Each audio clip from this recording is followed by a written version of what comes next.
Olá, pessoal, sejam bem-vindos. Bom dia a todos. Hoje eu comecei muito cedo porque mais tarde eu tenho muitas coisas para fazer, como vocês, acredito que vocês também, né? A advocacia requer uma série de atividades e diligências. Bom, deixa eu me apresentar aqui para quem ainda não me conhece. Meu nome é Roberta Andriane Renault, eu sou criminalista e criei essa fanpage de vocação jurídica no intuito de divulgar atividades, conhecimento e a prática penal, principalmente para os advogados que estão iniciando na carreira e se sentem ainda muito inseguros de como lidar, né, com a profissão. Bom, eu sempre digo para vocês o seguinte: a gente sai da faculdade com uma bagagem, aqueles que se prepararam, que estudaram, né? Só que o grande dilema para quem está iniciando. Bom dia, doutora Carla, bom dia, doutor Inaldo, sejam muito bem-vindos, viu? Então, aí eu estava dizendo que o desafio, né, quando a gente sai da faculdade, é conseguir encaixar todo aquele conhecimento que a gente adquiriu na universidade na prática. Esse é o grande problema, porque todo mundo já sabe que estudar, saber o direito é o mínimo que a gente pode fazer para trabalhar na área criminal, ainda mais quem é empreendedor, que tem o seu próprio escritório, não é isso? Então, como a gente ontem falou sobre habeas corpus, eu resolvi trazer para vocês três situações para mostrar exatamente como que um advogado que tem conhecimento da prática penal, que ele se propõe a aprofundar o seu conhecimento nessa questão, ele pode se destacar consideravelmente na advocacia e, consequentemente, beneficiar o seu cliente. São coisas que ele faz, atitudes que ele toma, que a gente não aprende nos bancos escolares, nos bancos universitários. A gente não aprende na doutrina. Quer ver um caso? Vou explicar para vocês. Inclusive, bom dia, doutora Rosemary, doutor Titi, bom dia. Então, vou trazer para vocês um caso. Eu já falei em alguns cursos, e se você já fez algum curso e ouvir e falar, eu lembro dessa história, eu acho que vale a pena ser repetida. Deixa eu explicar para vocês. O que aconteceu? Era o caso de um senhor que havia sido acusado de atentado violento ao pudor. Naquela época, o atentado violento ao pudor, ele era um tipo penal próprio, tá? E do estupro, não é como é hoje. Mas, enfim. E a vítima, a suposta vítima, era uma netinha dele, de 3 anos de idade. Uma coisa horrorosa. E ele foi preso no carnaval, tá? Um senhor de já com mais de 70 anos. E aí o que aconteceu? Não tinha ainda audiência de custódia, nada disso, tá? Ele foi convidado, é aquela questão lá do convite para comparecer na delegacia. Ele foi sem advogado, compareceu na delegacia e quando chegou na delegacia, preso, né? Lembra aquelas outras lives que eu já fiz para você falando sobre a importância do comparecimento do advogado antes do cliente, mesmo que ele receba uma intimação para o mesmo dia para ir até a delegacia, é melhor ele contratar um advogado para ter acesso a esse inquérito, saber exatamente o que está acontecendo, inclusive identificar se tem mandado de prisão. Mas, enfim, esse senhor foi preso e aí depois entraram em contato comigo. E eu fui procurar saber a situação e eu vi que era claramente uma situação de vingança, lamentável. A mãe da menina, ela havia se separado recentemente do marido, que é o filho desse meu cliente, senhor de idade. E aí, no intuito de se vingar, no intuito de causar um rebuliço mesmo, ela acabou inventando essa história. O problema é o seguinte: ele tinha sido preso, não tinha ainda, não tinha sido marcada a IJ, nada disso. Eu queria, o meu desejo era que ele fosse retirado do presídio o mais rápido possível, um senhor de idade, né? Então, eu preparei um habeas corpus, tá? Aí foi feito esse habeas corpus e eu coloquei todos os fundamentos na tentativa de afastar a prisão preventiva e mostrei quem era esse senhor, né? Então, instruí o habeas corpus adequadamente. Ok, foi distribuído, foi para uma câmara criminal e etc. Quando chegou no dia do julgamento, né, o que eu fiz? Eu parei para analisar o parecer da Procuradoria. Toda vez que a gente impetra um HC ou um recurso, né, o Ministério Público, o órgão de segunda instância, ele aprecia como custos legis, ele dá o parecer dele. Ou seja, ele diz se aquele HC merece ser concedido ou não, segundo a ótica dele. E nesse parecer, eu verifiquei que o Ministério Público disse o quê? Que, apesar desse senhor ser primário, de bons antecedentes, ele morava muito próximo à menor, a neta dele. Então, haveria um risco muito grande dele voltar a praticar atentado violento ao pudor contra a neta. Então, o que eu fiz? Eu, com base nesse parecer, eu fui conversar com o meu cliente e com a família dele. E eu descobri que essa neta, a mãe dessa menina, havia se mudado para uma cidade distante da onde estava o meu cliente. Meu cliente estava preso, na verdade, né? Mas distante do domicílio dele. E aí, o que eu fiz? Peguei um comprovante de residência e no dia lá do julgamento, soube disso em cima da hora, no dia do julgamento, eu sustentei, fiz a sustentação oral e mostrei à desembargadora relatora, que ia fazer o relatório lá do HC e depois haveria o julgamento, explicando que o parecer do Ministério Público ele estava equivocado, que na verdade, como a mãe da menor ela mudou para outra cidade, a distância entre os dois seria considerável. Então não haveria nem possibilidade de reiteração de prática delituosa caso isso realmente tivesse acontecido. Sabe o que aconteceu? Essa experiência eu vou carregar para o resto da minha vida. A desembargadora relatora, ela mudou o voto na hora. Isso foi fantástico. Inclusive, ela falou, no momento em que ela prolatou o voto dela, ela disse: até então, eu estava convencida em negar a ordem do HC. Por quê? Porque haveria um risco, de fato, desse senhor, que a gente não sabe se é culpado, mas dele se envolver com a neta, dele se aproximar. Então, para assegurar a integridade física da neta, eu ia negar a ordem. Mas, diante dessa sustentação da advogada, que trouxe a documentação comprovando que a vítima, a suposta vítima, estaria afastada do avô, eu concedo a ordem. Veja bem, você, né, que saiu da faculdade, será que, com o conhecimento que você adquiriu na faculdade, você teria êxito nesse HC dessa forma? Não. Sabe por quê? Porque a maior parte dos advogados não sabe nem como funciona a tramitação de um HC.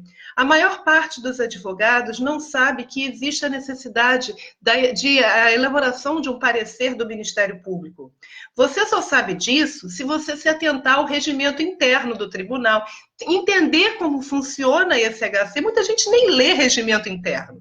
A maioria está lá na doutrina, jurisprudência e acabou. Né? Então, por que eu consegui alguma coisa? Porque eu tive acesso ao parecer, eu tive o interesse em saber do parecer do Ministério Público e eu sei também, através da prática penal, que, na maior parte das vezes, os desembargadores, eles costumam acompanhar os pareceres do Ministério Público. Então, ciente dessa importância desse parecer, antes de ir ao julgamento, eu me preparei. Eu li o parecer para tentar contra-argumentar na hora. Então, esse, gente, é um dos exemplos típicos de que o conhecimento sobre o Instituto do HC, né, a leitura de milhares de doutrinas, milhares de jurisprudências, não vão assegurar o êxito, nesse caso, não asseguraria. Porque se eu não tivesse essa vivência prática, eu não saberia, né, como fazer, e o meu cliente provavelmente aguardaria todo o processo preso. Um senhor de mais de 70 anos e que a absolvição foi comprovada, inclusive o Ministério Público, em alegações finais, se manifestou pela absolvição dele. Olha só. Um outro caso também que é interessante É o seguinte, eu não vou entrar em detalhes, mas eu já defendi, eu trabalhava num grande escritório de advocacia e às vezes os casos caíam de paraquedas para mim, né? Às vezes eu era chamada para fazer uma audiência de instrução e julgamento, aonde eu não sabia nada do processo, eu tinha que estudar na véspera, me preparar, conversar com o cliente e ir até a audiência. E esse foi um dos casos. Então, era um advogado o cliente, tá? Ele estava sendo acusado lá de práticas delituosas. E o que, que aconteceu? No dia da audiência, estava tudo organizado para ele me acompanhar no dia da audiência. Eu já havia o orientado. Quem sabe, quem já me assiste sabe que eu preparo o roteiro, né, para audiência de instrução. Isso eu fazia desde quando eu comecei na advocacia criminal. E aí eu fui com esse cliente, quer dizer, eu fui para a audiência de instrução e julgamento contando que esse cliente estaria lá. Só que o que, que aconteceu? A juíza surtou, porque era um caso grave, e a juíza surtou. E quando eu cheguei na audiência, eu não vi o meu cliente, eu entrei em contato com ele e ele falou: Roberta, eu estou passando mal. Eu não tenho a menor condição de ir até a audiência. Eu estou, inclusive, com o meu médico particular, que está aqui na minha casa, e ele me recomendou para que eu não vá, que eu não saia de casa. É problema cardíaco. Muito bem. Aí, no dia da IJ, eu cheguei para a juíza e falei: Excelência, infelizmente meu cliente não pôde comparecer, expliquei, vou juntar o atestado em 5 dias, Vossa Excelência me dando esse prazo. E é importante que ele esteja presente, então eu peço a redesignação da audiência de instrução e julgamento por conta de motivos de saúde. Muito bem. Sabe o que aconteceu? A juíza decretou a prisão do meu cliente na audiência. Olha a situação, né? A prisão do meu cliente na audiência. E aí eu fiquei em pânico. Eu ainda era novata, estava começando. E olha a responsabilidade. E o que eu fiz? Impetrei o HC, né? Fiz o HC com o atestado médico e tudo mais. Isso foi distribuído para uma Câmara Criminal.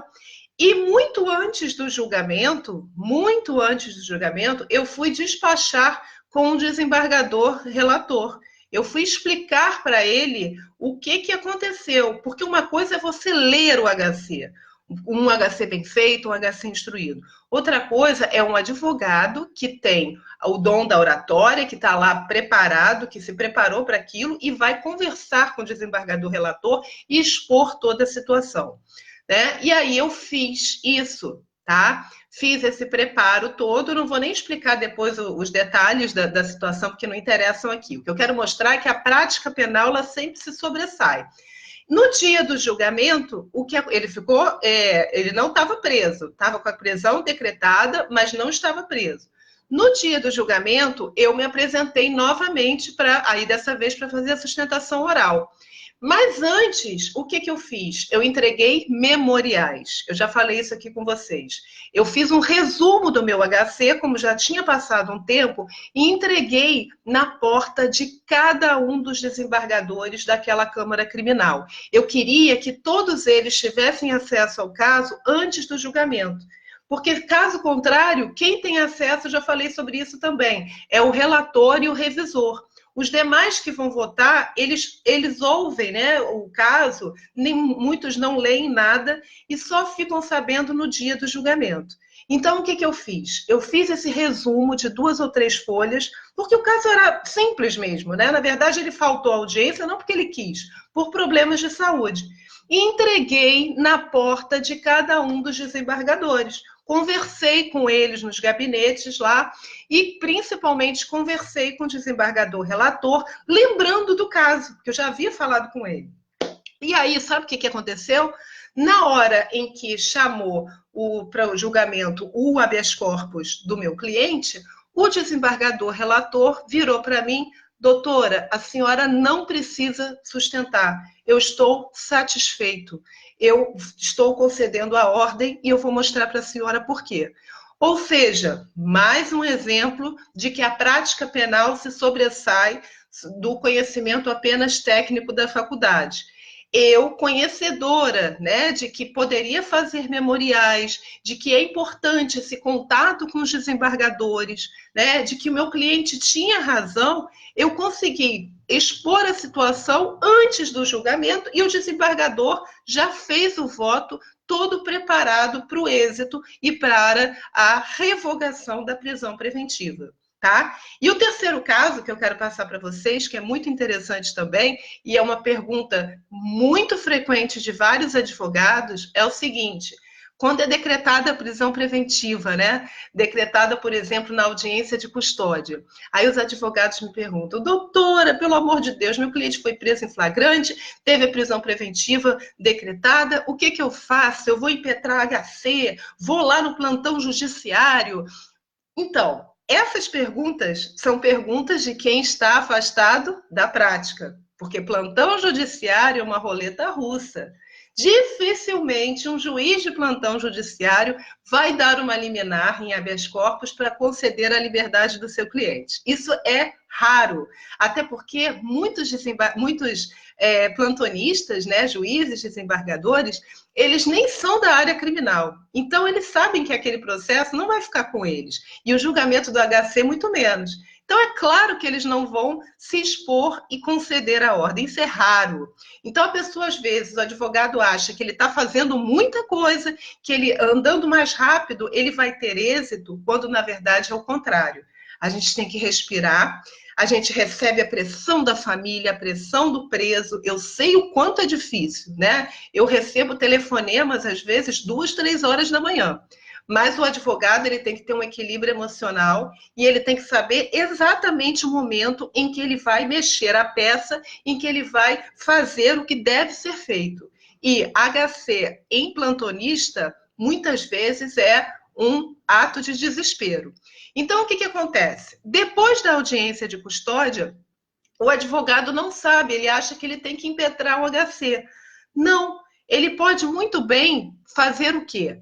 Essa audiência de custódia, ela vai ser, o auto de prisão em flagrante e a ata da audiência vai ser distribuída para um juízo que vai julgar o caso do seu cliente. Então, existe um outro juiz, em via de regra, que não foi o juiz que decretou a prisão preventiva, né? Porque ele não foi o juiz da audiência de custódia, e ele vai analisar todo o caso. Então, ao invés de você impetrar o HC já para o tribunal, que vai demorar, porque existe uma demora para o julgamento, por que não despachar com esse juiz que vai julgar o caso, através de uma petição, ou na própria resposta à acusação, fazer o pedido da revogação da prisão preventiva e despachar com ele? Se você faz isso, você tem uma chance de obter um resultado mais rápido, se você fizer da forma correta, de forma instruída, né? Isso tem todo um preparo. Mas se você fizer dessa forma, você tem a chance de obter a soltura do seu cliente mais rapidamente do que a tramitação de um HC e mais. Se esse juiz indeferir o seu pedido, aí sim você impetra um HC. Então, você aumenta as chances de conseguir a liberdade do seu cliente. Vocês percebem? Eu trouxe esses 3 exemplos aqui para mostrar para vocês que a prática penal ela é fundamental. Então, gente, a gente está com um mercado onde existem milhares de advogados e eu já falei na última live que muitos estão migrando da área civil para criminal sem o menor preparo. Então, se vocês querem se destacar, né, querem obter êxito nessa profissão que é tão linda, precisam dessa prática, desse conhecimento. Eu espero que eu tenha conseguido convencê-los de que a doutrina e a jurisprudência não são suficientes. E aí, pessoal, eu quero também convidar vocês, já falei isso na live anterior, estou reiterando, eu vou fazer um workshop do habeas corpus, justamente para a gente falar dessas questões práticas. Eu quero dar um passo a passo de como que você deve atuar, desde o momento em que você toma conhecimento de um caso no seu escritório, e aí você tem dúvida, será que é HC? Será que não é? Como é que eu preparo essa peça? O que realmente tem que ser colocado? Em que momento, se você chegar à conclusão que é caso de HC, Em que momento que eu devo impetrar esse HC? É isso que a gente vai abordar nesse workshop, vai ser agora em agosto. Eu estou indo conversar com o local onde vai disponibilizar o espaço para o evento, e eu vou marcar ou numa sexta-feira ou num sábado, porque eu sei que são os dias mais tranquilos para a maior parte de nós, porque geralmente sexta-feira não tem audiência, etc. O link de acesso com as informações do workshop está aqui na parte descritiva do vídeo que vocês estão assistindo. É só clicar ou copiar esse endereço e olhar lá. E ele vai ser disponível na forma presencial online. Eu quero fazer algo muito diferente do que eu venho fazendo. A gente vai ter a possibilidade, como é um dia todo, de fazer dinâmicas de grupo. Eu vou dividir vocês em grupos, vou dar casos para cada um. Primeiro eu vou ensinar o passo a passo, depois eu vou fazer com que vocês façam esse passo a passo em sala de aula, no dia do workshop. Vai ser muito interessante, eu estou muito empolgada. Quem me conhece sabe que eu sou apaixonada pelo que eu faço. E o valor, gente, o valor é ínfimo, né? Porque isso é um projeto e eu quero obter o maior alcance de todos os advogados. Então, o valor do investimento são R$ 99.